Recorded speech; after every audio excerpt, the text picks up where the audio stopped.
Hey, good morning, everyone. Welcome to this day. It's the first day of October, and I'm going to tell you about the weather. We may have a little rain in the forecast.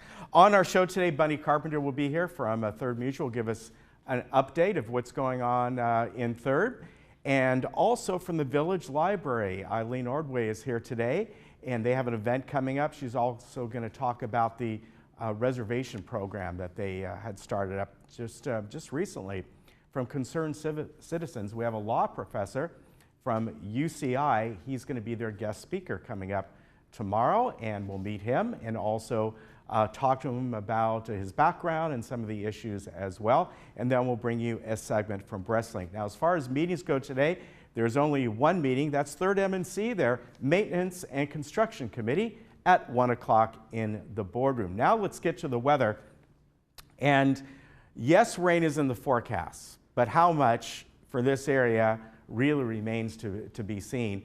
What's happening right now, there is a subtropical system, the remnants of Hurricane Rosa, that is right in the top part of Mexico right now, moving into there. They'll actually get a lot of rain up there, and then it looks like that's going to stay a little more south and southeast, move into more of the eastern part of our state, meaning the lower eastern part, and then into, of course, Arizona. Well, they'll get a lot of rain. So we might get remnants of that. The other part to that is a low pressure system that is coming down from the north. Now that's a pretty good system, bringing rain probably throughout a lot of California, but when it gets to us, I don't know. Meaning that we should get light rain. We should get, it could be overnight tonight, into tomorrow, into Wednesday. But how much? I think we're going to get rain, but it's going to be very little. We may get lucky. We may get a lot. Now, the mountains are looking for thunderstorms beginning possibly even today, tomorrow, Wednesday, and maybe even Thursday. And then more inland should get some rain. But for us, we'll see. But the temperatures will go down. Let's take a look around Orange County today and beyond.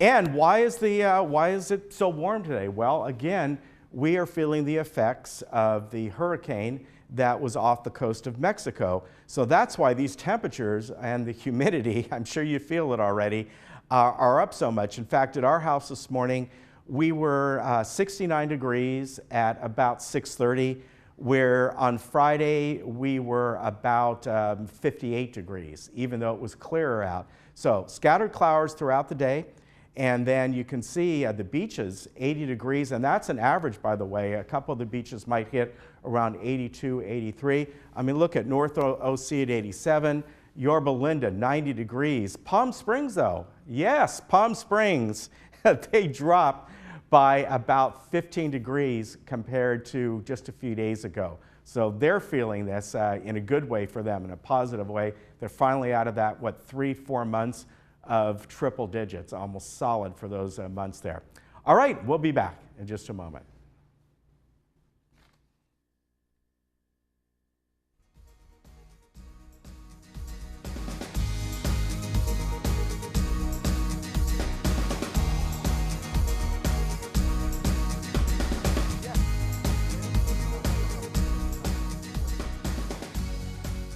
Looking for a change of scenery? You don't have to play golf to enjoy all that 19 Restaurant and Lounge has to offer. From a delicious breakfast menu to our delectable lunch and dinner specials. At 19 Restaurant and Lounge, there is something for everyone. Relax with your friends and family and take in the beautiful view from our spacious patio. Or enjoy a cocktail and appetizer in our lounge. 19 Restaurant and Lounge is a great place to socialize, enjoy a meal, or simply take in the view. Join us 7 days a week and experience Laguna Woods' exclusive dining experience. Hey Laguna Woods, it's Ken. And Lisa. Did you miss an episode of This Day? Not to worry. Head over to youtube.com and search Village Television. Here you can find each episode of This Day and other community programs such as Good Day OC, Discovering Laguna Woods, and much more. Just click the red subscribe button, then click the bell to be emailed every time we upload a video. Don't miss out. And subscribe today. If you asked me what I wanted to be when I was a child, I would have told you a princess or an astronaut, maybe even a chef. But things change. I may not have become a princess, but I found someone who treated me like one. I may not have become an astronaut, but I still got to see the world. I may not have become a chef, but you would never leave my house hungry. The Emeritus Institute has kept my love of learning alive. Every day is a new adventure, and the Emeritus classes have made it possible to keep living out my dreams. Sign up today and begin your life's next adventure. When you travel with AAA, you get more than a vacation. You get exclusive AAA member benefits, special offers on unforgettable experiences, and the travel planning knowledge of your own AAA travel agent. When you travel with AAA, you get the vacation of your dreams. To save on a pleasant holidays vacation, visit your local AAA travel agent today.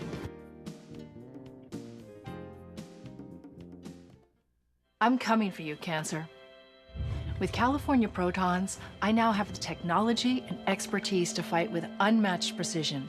I'll zero in and wear you down with radiation, millimeter by millimeter. You won't weaken me. I'll spare my tissues and protect myself against future threats. Cancer, you're history. I'm looking to the future.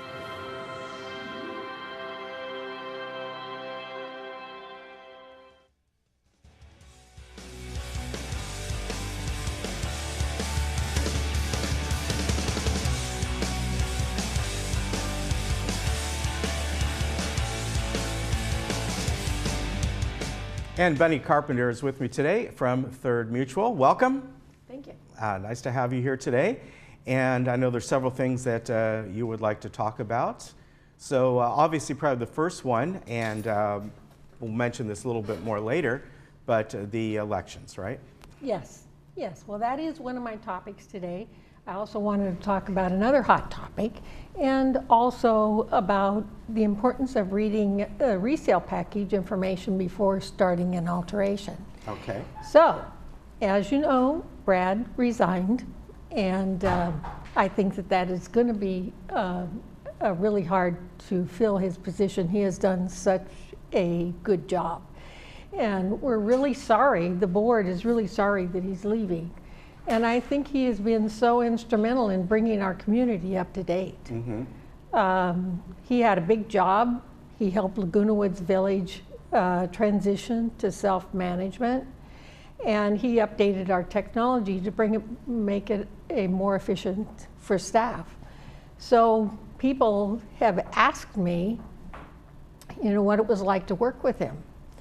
And he is very interactive with residents and the boards, and he attended the majority of the meetings. And he also updated the board on what was going on. So he's definitely a problem solver, and I think he did quite well in juggling all of the corporations. Right. So he will definitely be missed. So I just wanted to compliment Brad. And like I said, from my heart, I wish him well. So on Friday, everybody knows that we had our elections. And so we have 2 new directors. And one, Lynn, I have worked with her quite a bit on Garden Villa. And she has a lot of HOA experience that she's bringing to the board, plus her education and management background. And then Paul Chow, he has quite an extensive higher education, also is an engineer, CEO experience. So he has experience in education and management, and operations and engineering. So we welcome him. But as you know, Jules has decided not to serve the board. Okay.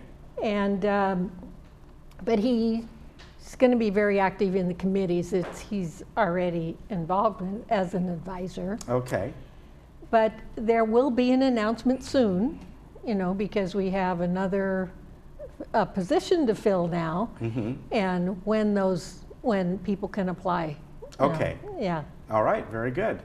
So, Yeah, that I was actually, I didn't realize that. In fact, I saw this morning, I looked at, I go, well, there's only 2 people listed for third. What happened? So I didn't even realize that until, you know, I got the notes from you. Yeah, so we're going to miss Jules. You know, he had a lot to bring to the board, you know, from his background. So. Okay. Why I chose this topic, you know, to alert residents to be aware, you know, of the alterations procedure, is because we see so many residents that go ahead and start their alterations that claim that they never even knew that there were any alterations procedures and get fined thousands of dollars. So I'm going to tell you how to save money. Okay, that's the first thing, how to save money. Okay, because the resale package, as I reread it, has 3 different places where it asks the new owner to sign, to check, you know, that they are aware that they need to go to the management to contact the manor alterations department, you know, before they start work. Right. So, like I said, I know that it's not a fun topic, but it will save lots of money. So the 3 places are page 27, you know, and there's a place to basically check that you acknowledge that you read it, and then signing on the bottom of the page. Then there's page 28 that also talks about awareness. And then there is page 34 that acknowledges a page for important information that says owners are required to check with the manor alterations department before making any structural or landscape alteration. Contact manor alterations department at 949-597-4616. And this has the buyer also saying that. So again, I say it's not a fun topic, you know, for reading, but you can go on the website. Right, right. And read all of it. And it also has the operations rules on there. And it's very easy to get to. I mean, all you have to do is go on the website, look under third, look under documents, and then you can see each one of these documents and also the operating rules. Right, yeah, you've got to do that. And like you said, it not only does it give you very good information, it will save you hassles and money and headaches in the long run. Yes, and that's what I'm here, that's why I wanted to Yes. make people aware of. Yeah. I mean, people have been fined, I really shouldn't say, but anywhere up to $12,000 and $15,000. Wow. Because they were not aware of what the rules are. And the other thing that we found is a lot of people, they start their project, they get the permits, and then they decide that they want to do one more thing that hasn't got a permit. Yeah. And then they find out that they've gotten in a lot of trouble because they didn't get the permit. So it's always important that if you decide to add on, that you get the permit for that also. Yeah. So. Okay, very good. Okay. Anything else you'd like to add? And obviously you'll let us know. Third will let know when that position becomes available as far as people who want to apply for it. Right. Right, the open member on the board. And I really have to say that working with Third is really a pleasure.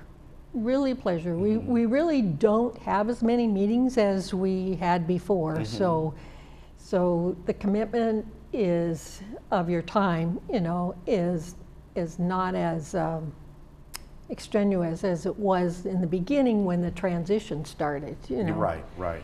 And the people that are on our board are very, very business oriented. So we're a very strong board with a strong experience background in all different fields. So that's one reason why I have such a pleasure, you know, being on the board. All right, very good. Thank you for coming on. We appreciate it. Thank All right, you. and we'll be right back. Okay.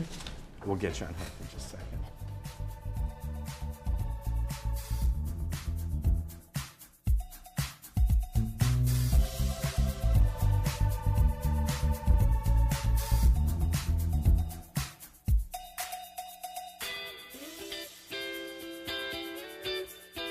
#1 choice for wood flooring and more is LA Carpet. Now during their 2-day sale, visit their showroom now and get 65% off wood flooring, laminate, and waterproof flooring. Plus, get 5-year, 0% financing. #1 for you. The Laguna Hills Lodge is very proud to have been awarded the TripAdvisor Award of Excellence for the last 5 years. Discover this family-friendly boutique hotel and enjoy our crystal-clear pool and spa, beautiful gardens, and convenient location. Our designer upgraded rooms feature luxury comforts of much higher-priced hotel chains and include free continental breakfast, parking, Wi-Fi, and more. We match the lowest price you can find online. Ask about our Laguna Woods special offer. Hi, I'm John Bowser Bauman. You probably know me best as Bowser from Sha Na Na, but I'm also president of Social Security Works PAC. And you know, when I'm in Laguna Woods, I always watch Village Television. Grease for peace.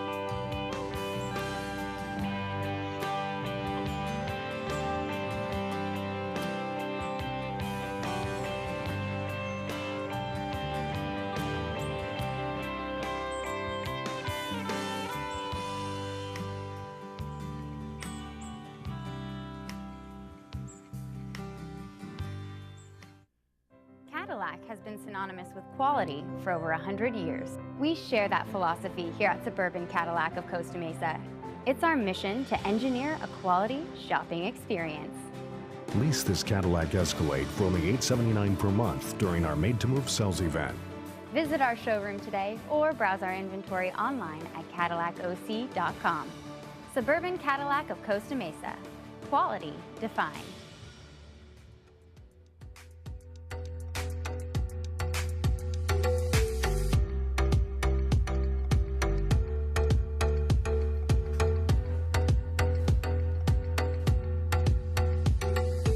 With me right now is, well, I want to say the spokesperson for our wonderful village library, and she works with a lot of great people over there. Eileen Ordway is back with us today, a week early because next weekend, or next Monday, is a holiday for us, so we won't be here. So we got you here a week early. Yes. Good to see you here today. Happy to be here. Yes, I'm glad you're here today. So we're going to talk about a few things. We have a slide you sent me about something that's coming up, but also you wanted to recap the Reserve Express system that you folks started. Yes, we just last month when I was here, we brought that up and had some slides up on the screen, and we were going to post the little YouTube clip that we got from you on our website about it.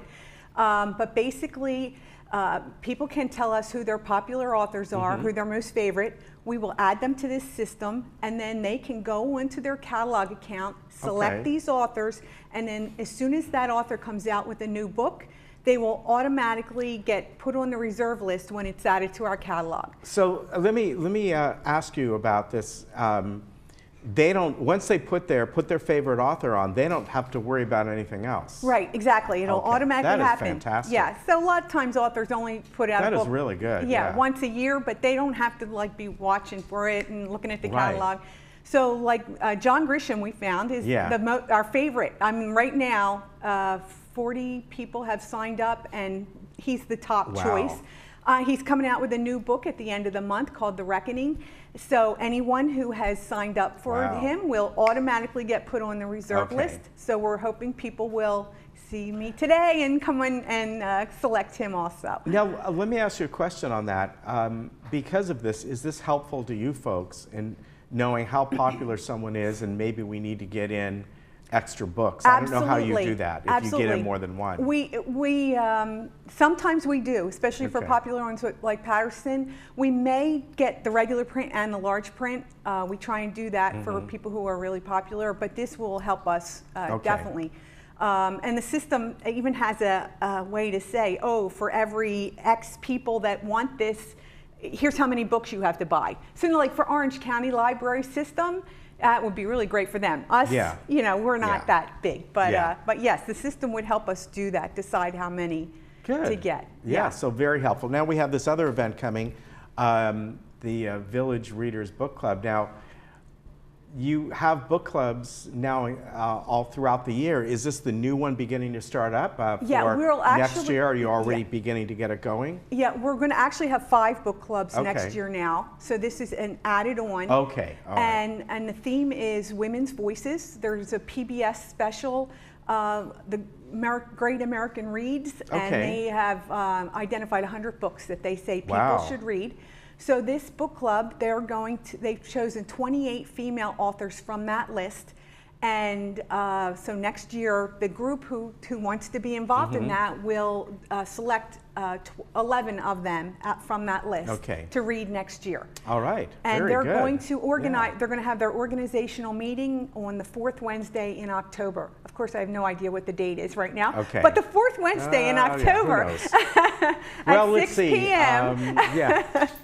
Trying to think when Halloween is on. I don't know. Yeah, whatever. So anyway, but if they would like to be involved, they can email us, and our email can be found. It was on an email blast that just went out from the village, but also if they look for the library's website on the club list, our email address is there.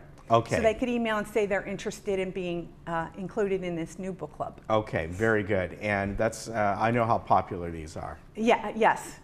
Yeah, they do so well, and it's a way for people to kind of read a little more, but also to socialize. And I think that's the most important part. Absolutely.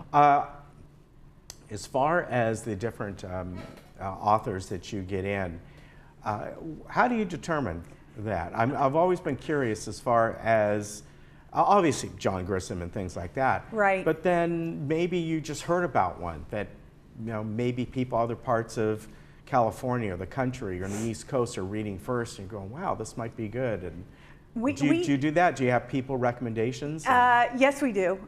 We actually have a book buying committee. Okay. And we have a vendor we use that gives us a good library discount.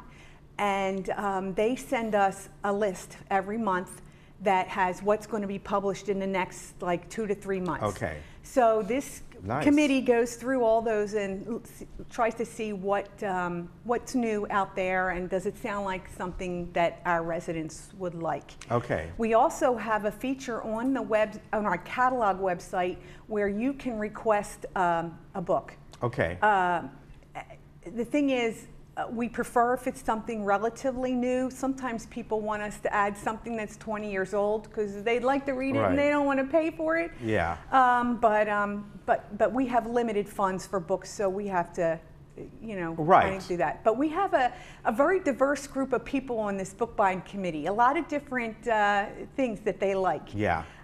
So it makes for interesting discussions on what we should buy. And you know, there are options if you don't have books in for people, obviously nowadays, Kindles and things like that. So. And we get a lot of donations. Yeah. So we definitely, every donation that comes in, we compare it to what we have on the catalog, and we'll add it if we think it's something that people would like. All right, very good.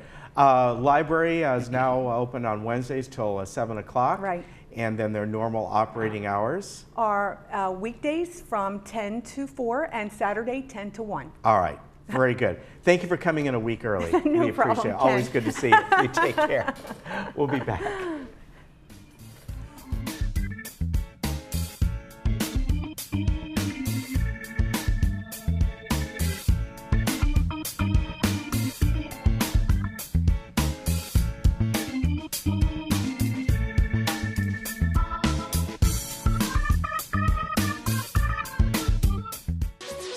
I'm Dr. Leif Loberg, and I want to welcome you to our brand new facility here in Laguna Woods. We've been serving the community since 2006, and we're super excited to bring you an awesome team of doctors Dr. Jackson, Dr. Asaturians, Dr. Vian, and myself, here to serve you in our brand new state-of-the-art facility.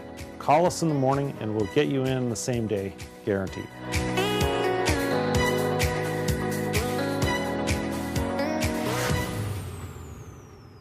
We all know there's no place like home. You want to stay in your own home, but day-to-day tasks are getting more difficult to manage. Acticare is the solution. We are the trusted care partner in your community with 5-star reviews. You've taken care of others all your life. Now is the time to let us help you. In-home care is a safe and effective way to help you remain living independently in the comfort of your own home. Acticare, responsive in-home care. Your first day is free.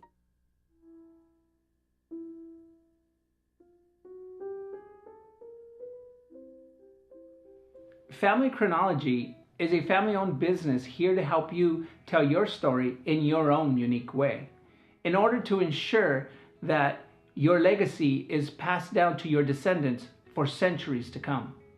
Imagine if you'd grown up with a video documentary of your great-great-grandparents.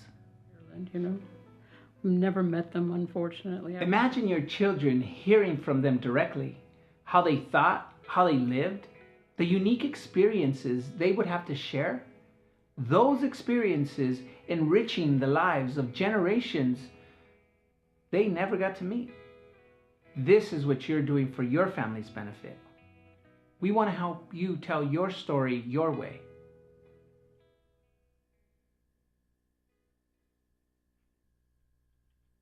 When other dealers say no, Capistrano Toyota says, yes, we can. Low payments? Yes, we can. Low financing for all types of credit? Yes, we can. Capistrano Toyota features 10 acres of new and certified pre-owned Toyotas, plus many used cars priced below $10,000. When other dealers say no, Capistrano Toyota says, yes, we can. Exit the 5 freeway at Camino Capistrano.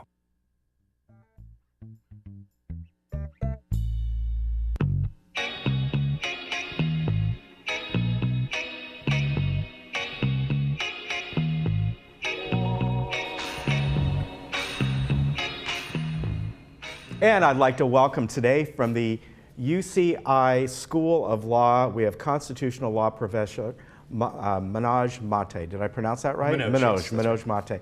And I'd like to welcome you here. It's great. The reason you're here is because on Tuesday, tomorrow, you're going to be speaking at Concerned Citizens. So first, let's get a little background on you. We were talking right beforehand how you've just come to UCI and you're there for this year and hopefully longer. Yes, absolutely. And good to be here with you. Thank you for having me. Oh, of course. Today. So yes, I spent the last year actually at Harvard University at the Harvard Law School East Asian Legal Studies program. And when I got the invitation to teach for the upcoming year at UC Irvine School of Law, given its extraordinary reputation as a public interest law school, its outstanding scholarly reputation, and the chance, frankly, to return home to Southern California, where I was born and raised as well. So it was a natural move to come back here, given its preeminence and given the outstanding rise of UCI over the past 10 years under the leadership of Dean Erwin Chemerinsky. Yeah, he's someone I had the pleasure of interviewing a couple times and very well respected. Is he up at Berkeley? That's right. In fact, yes. actually, did you guys trade? Well, so actually, it's funny that you mentioned it's like a sports team. When I was visiting up at UC Berkeley School of Law, Dean Chemerinsky was actually interviewing to become the dean at Berkeley. So we were there for a short amount of time, and now it's Berkeley's good fortune to have him lead that school. So again, I think it's an extraordinary opportunity for both Berkeley and him, but again, it's a credit to what Dean Chemerinsky was able to do in establishing UC Irvine as one of the top 20 to 25 law schools in the country in just 10 years. Yeah, it's fantastic. Yeah, well, it's fantastic that you're here. Thank you. Yeah, well, coming up, like I said, tomorrow you're going to have you're going to be talking at Concerned Citizens. Speaking of Dean Chemerinsky, he once said about how you have the three executive branches, or three branches of the government, of course, Congress, the executive branch, but it's the court, the Supreme Court, judicial branch, that in many ways has more of an effect on folks. And what I mean is people down to this level, meaning your everyday lives, different states and such. You want to comment on that? How do you look at that? Kind of the same way? Yeah, I think that's absolutely right. When you think about the Supreme Court, when you think about the federal judiciary, in many ways it does, through its decisions, both the Supreme Court and the federal courts, have a profound impact on individuals, both in terms of their everyday rights, as well as other interests that individuals have. And I think, just to give one example, and I'll discuss more during my talk tomorrow, take the Trump travel ban, right? The three iterations of the Trump travel ban, in which President Trump openly had said during the campaign period, as well as after becoming president, that he wanted an outright ban on all Muslims entering into the United States. And the Supreme Court, in its decision in Trump versus Hawaii just this past term, upheld that ban. And as a result, millions of individuals from across the globe are unable to visit their relatives and family members or migrate to the U.S. For example, the nation of Iran, there's roughly more than 1 million Iranian Americans living in the United States. And when you think about the number of family members that they have, that's one concrete impact of how the Supreme Court can affect everyday lives. And if you go back to the images of when Trump first instituted the travel ban, there was absolute chaos in U.S. airports. Lawyers, law students were flooding airports trying to help people who were stranded in these airports as a direct result of this. So we saw it in pretty clear and stark terms. But again, just the basic ability to travel and visit your relatives here in the U.S., that's a direct result. The inability to come to the U.S. is a direct result of the Supreme Court's decision. Yeah, very interesting. And I might add there was nothing new about that, because it goes back to John Adams wanting to have a similar type thing way back then. Yes, and of course we know that we've had cycles, right, in terms of our immigration policy. But yes. Yeah, it's interesting. I read about that just recently, and I found that interesting. Let's talk about part of what you're going to be talking about tomorrow is it's now Roberts Court, and explain what that is and how you view that, and especially what's going on right now. Absolutely. Well, we know that Chief Justice John Roberts has been the Chief Justice of the Supreme Court for some time now. But by the title of my talk, being "It's now Roberts Court," refers to really two, I think, key points. The first is that with the appointment of a replacement of Justice Kennedy, be it a Justice Kavanaugh or another conservative justice, you're going to see the court shift much further to the right, and Chief Justice Roberts will have a solid conservative bloc of 5 justices to lead. But secondly, when Kennedy is replaced by the new justice, you're actually going to see Chief Justice Roberts become the median or swing vote on the court. Which is quite interesting for the Chief Justice to be at the center of it. And so therefore, in many ways, it will be him and not Justice Kennedy who will be the deciding vote in many of these close 5-4 decisions. So Kennedy's retirement and replacement with Kavanaugh or another judge now moves Roberts squarely to the swing position in many of these crucial cases. Yeah, that's a very good point. But when you begin to look at it, that's very, very true. Going back to, I remember a conversation I had with Dean Chemerinsky about appointing Supreme Court justices, and really what we talked about in an interview that I did with him, I don't know when it was, a couple of years ago, should they be for life? I just want to know your opinion on that.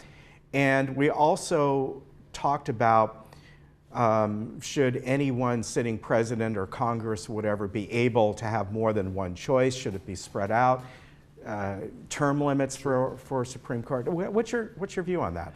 I'm in favor of either one fixed term of 18 years, non-renewable for justices, which would enable every president, every term, to have about 2 appointments to the court, which I think is a fair system.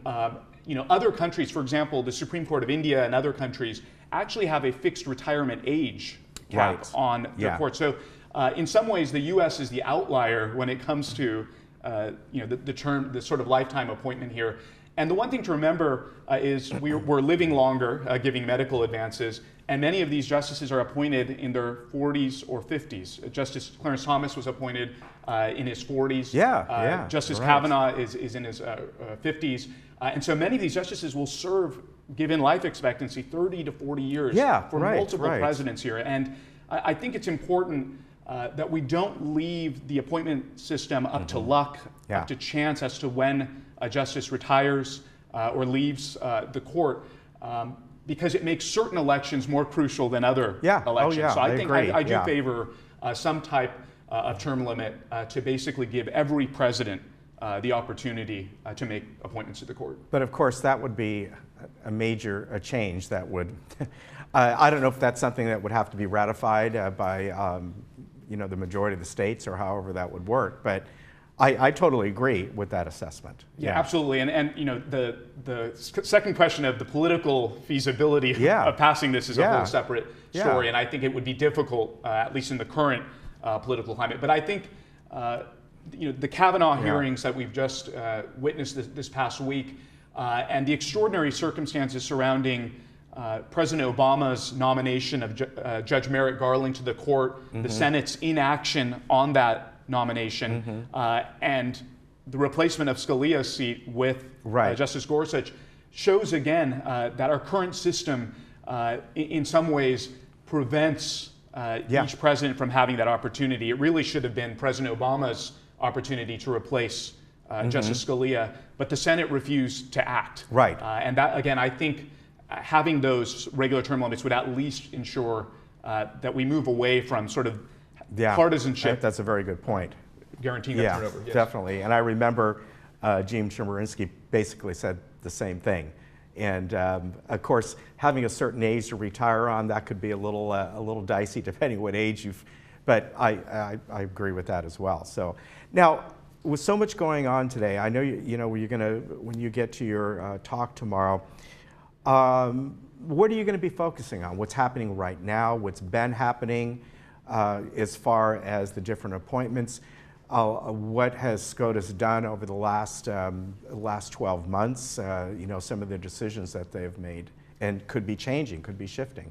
Sure, and I think that the focus of my talk will be focusing on how the court will be shifting significantly to the right. And I think in many ways the last term of the court represented one of the most conservative in the court's history, at least in recent memory, given that out of the 19 5-4 decisions, these close decisions, Justice Kennedy sided with the conservative bloc in the vast majority of cases, 18 if you look at it, and only siding with the liberals 1. So in some ways, Justice Kennedy's voting with the conservative bloc here and the more conservative shift that we saw across different areas, including union and labor rights issues, voting rights issues, First Amendment and free speech. In each of these areas, the last term is sort of a harbinger for what we're going to see coming forward. So in some ways, we can look to this past term as a clue to where the court is going. And I predict, as I will discuss in my talk, that it's going to be moving significantly further to the right, especially when you consider that Justice Kennedy, where he did serve as a swing vote in voting with liberals, often voted with liberals on social issues and individual rights issues, including abortion rights, gay rights, the death penalty. And the next justice will not hold those similar positions on social issues. Yeah, very, very interesting. Well, we're just about out of time. I wish we had more time because I find it fascinating speaking with you. And of course, just the wonderful law program at UCI, and it's whether it's the former dean or you being there, and I hope you end up staying there. I really do, and you come back and talk with us again sometime. Well, thank you, and thanks for having me. And I look forward to tomorrow's talk. Thanks for. Oh yeah, let me mention. I forgot. Yes. It's at 7 o'clock tomorrow, and it's at Clubhouse 7. Doors open at 6:30, so if you want to get there a bit early, and it's free for members, and then suggested donation for visitors is $3. I forgot to mention the most important thing. Yes. All right. Excellent. Nice to have you here. An absolute pleasure. Thank you, sir. You take care. We'll be right back.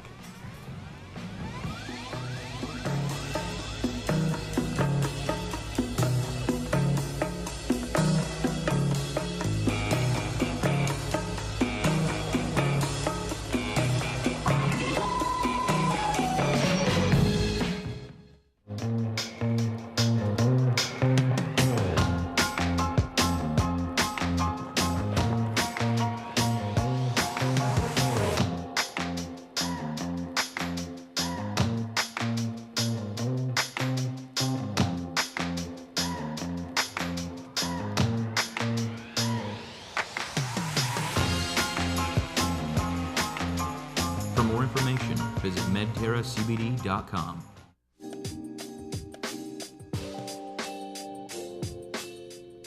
Thank you for joining us. Today I have Dr. Lisa Guerra, who's with BreastLink Verity, and she's a breast surgeon, and we're going to talk a little bit about what the surgery entails. Well, thank you. Welcome. Thank you for having me. So let's talk a little bit about, first let's go into BreastLink itself and talk a little bit about what they provide that maybe some other surgery centers don't provide. Sure. So BreastLink is a multidisciplinary group. We incorporate both breast surgical oncologists, dedicated breast surgeons, as well as medical oncologists that are dedicated to the care of breast issues as well. Okay. And we have relationships and partnerships with radiology as well as with plastic surgery.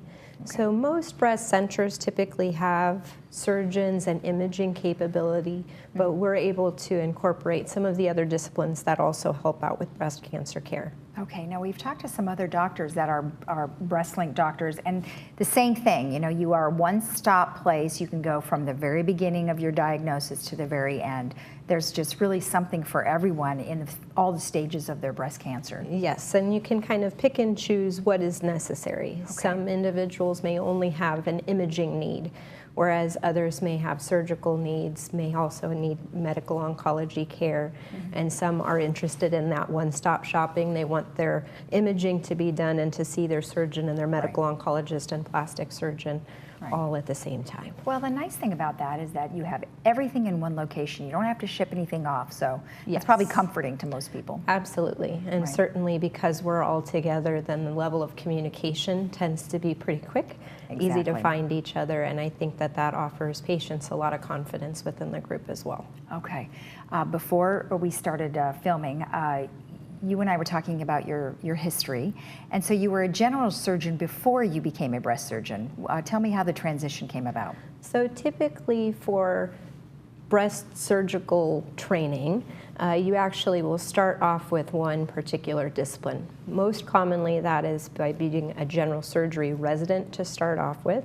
So basically after medical school you specialize in the practice of surgery. Okay. Most commonly that's a 5 to 7 year commitment.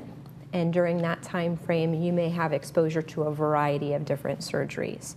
So you do kind of the general surgery work, bread and butter things, taking out an individual's appendix, gallbladder, colon, thyroid, but then you also incorporate some of the other disciplines, and that can include things like trauma surgery, transplant, pediatric surgery, vascular surgery, colorectal, plastic surgery. So a lot of different disciplines that all deal with surgical care. Okay.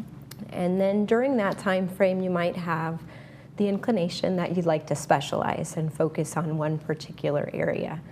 Although surgical oncology is one of the options that you have with surgical training as well, I really wanted to dedicate my time and focus just to one particular area of the body, and that happened to be breast. So after completing my general surgery training, then I decided I would like to pursue breast fellowship training. Okay. And so typically for breast fellowship training, we might see general surgeons. I think that that's pretty much the bulk of the practice, but we also do see sometimes gynecology individuals, or individuals that are trained in obstetrics and gynecology that would like to have a focus on breast surgery as well. Okay. Okay, and then how long did your fellowship last? Typically, most practices are 1 year. In my case, I ended up doing 2-year fellowship program through the University of Southern California. Okay, now you kind of answered the next question a little bit because you identified the difference between you being a general surgeon and then a breast dedicated surgeon.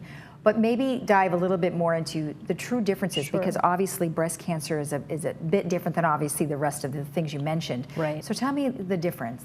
So with general surgery training, as I made mention, you get a lot of exposure to different types of operations. Most general surgeons have certain things that they end up being really good at and like to focus their attention on, be that hernias, be that colon resections, be that thyroid cases, be that breast cases, or a combination of those, or emergency care. For breast-dedicated surgeons, most commonly nowadays they've done some form of breast fellowship training, and that incorporates other disciplines actually outside of surgical practice. So it includes things like radiology, pathology, medical oncology, radiation oncology, genetics, plastic surgery, so that you get a really well-rounded experience, and that's really helpful in being able to communicate to patients. Right.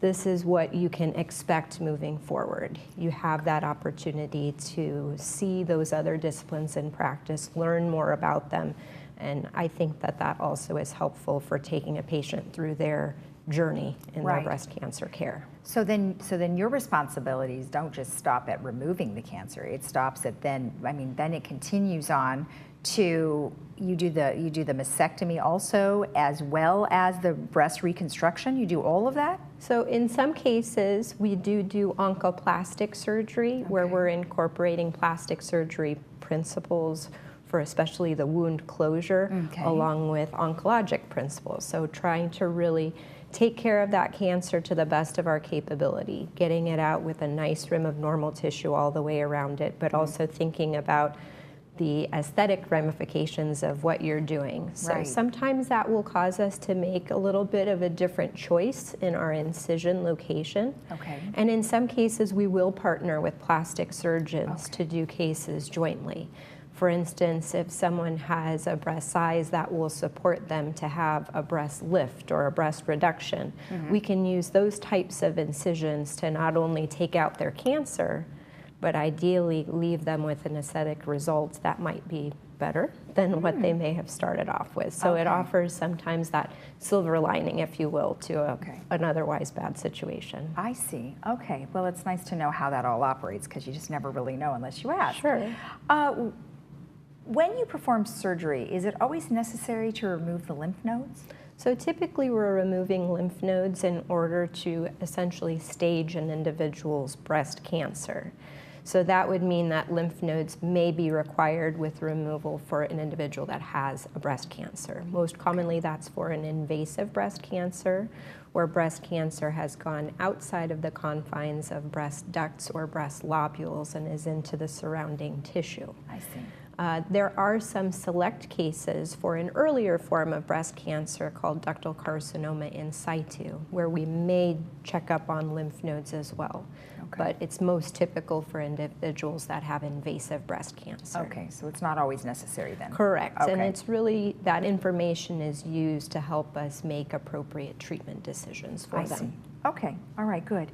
And then what is the likelihood of a recurrence after surgery? Does that depend on the kind of cancer that they have?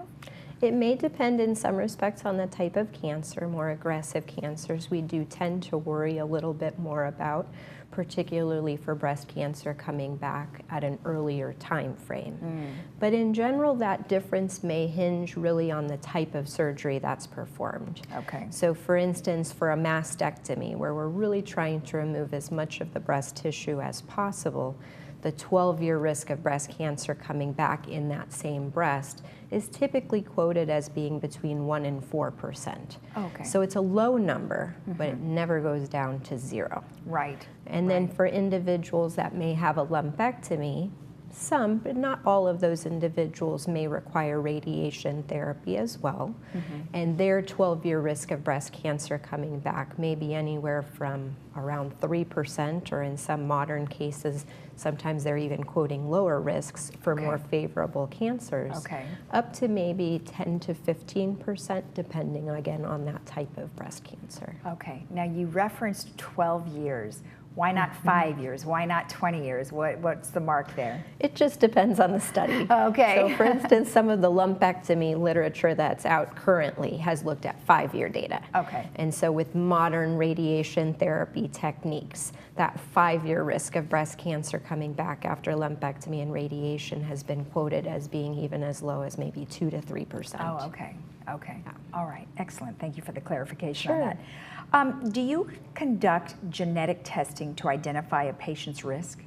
It really depends on the individual situation. There are certain criteria that we may use to help and determine which are the individuals that we would really push a little bit more strongly to consider genetic testing. Okay. And typically that would include individuals who have been diagnosed with a breast cancer at a relatively young age, those that have been diagnosed at an age less than 45 to 50 or so, individuals who have had ovarian cancer at any age, an individual or family that's had both breast and ovarian cancer, a male patient or relative that's had breast cancer, an individual that's had breast cancer in both breasts or two separate, distinct, different breast cancers, even if they're in the same breast, or an individual of Ashkenazi Jewish descent with breast or ovarian cancer at any age. Okay. There are other criteria that are continuously coming out. So if there's a particular family that 3 individuals have had breast cancer,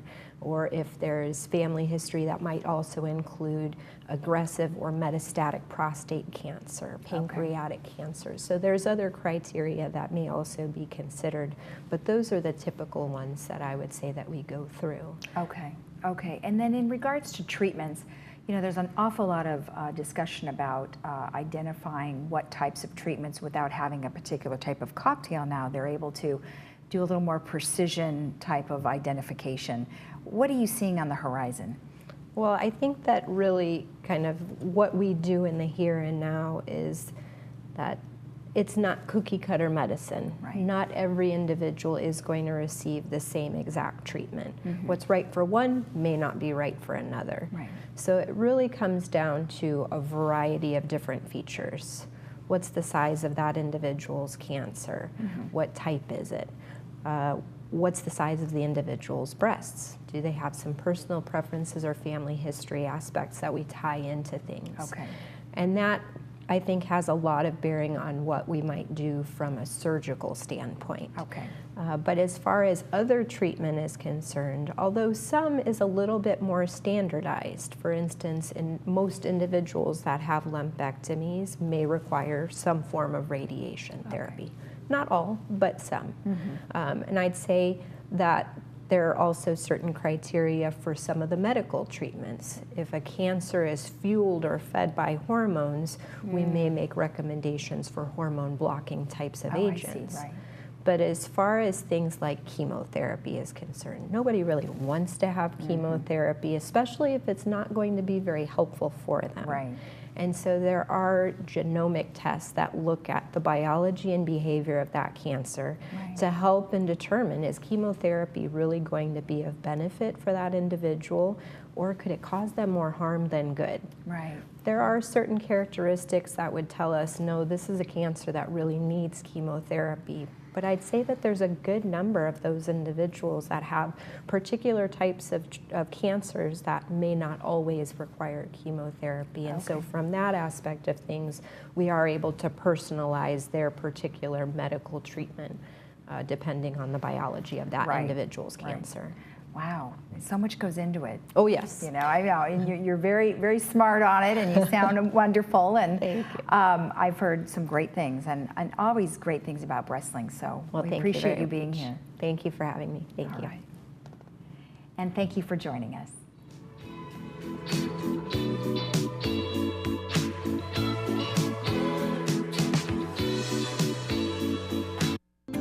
Hiring a realtor you trust is the first step in selling your home. Selecting an escrow company that can safeguard your money and personal information throughout the transaction is the next step.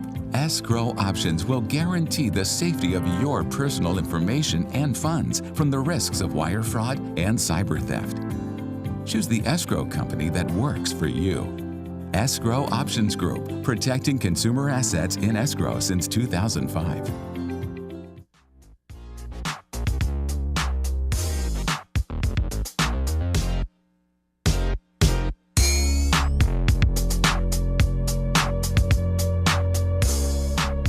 Very good, very poignant movie today, Monday, that we're bringing you at 2 and 6 o'clock. It's called The Miracle Season. It's based on a true story of a girls' high school volleyball team where their lead player, a girl named Caroline Line, found. She had a tragic death, and the whole movie is about how the team deals with it, how they move forward, and in her memory as well. A very, very good movie. I think you will enjoy this very much. Helen Hunt is in this along with William Hurt and Aaron Moriarty. Came out earlier this year, so it's a sports drama film, but even if you're not into watching sports movies, I think you will really enjoy this quite a bit. Bring that to you again at 2 and at 6 o'clock. Now our weather, as I said, a chance of some rain. We will see. We're kind of in the middle of a system that's to the south, which is part of what was Hurricane Rosa, and also to the north, a low pressure system moving down here. Now we could be literally in the center of that, meaning not much hits us here at all. But 10% late drizzle, and really what that is maybe later on tonight, overnight into Tuesday. Tuesday we're looking at 10% light rain, a little bit higher chance Wednesday, and that's primarily Wednesday morning. Probably by the afternoon, most of that will go away. Now the mountain areas are certainly looking at thunderstorms beginning really tonight all the way into Wednesday, and really the Inland Empire in those areas, that's a much better chance of getting some rain. But here we're still at about 10 to 20%, so we'll see. It would be nice if we get a little something as the start of October begins. Here we are around the area today, and warm because of that humidity that is in the air from that system that is to our south. So all the temperatures are actually up. If you've been out and about, you've probably felt it, but still we're going to get a lot of scattered clouds out there as well. Palm Springs though, look at Palm Springs, dropping about 15 degrees from just about 3 days ago. So for those folks who are like to go out to Palm Springs, you got a better week ahead of you, and finally out of that 100-degree plus mark. All right, tomorrow on our show, we're going to have a guest from Medterra and also a doctor from Hogue. So tune in tomorrow. Take care. Bye-bye.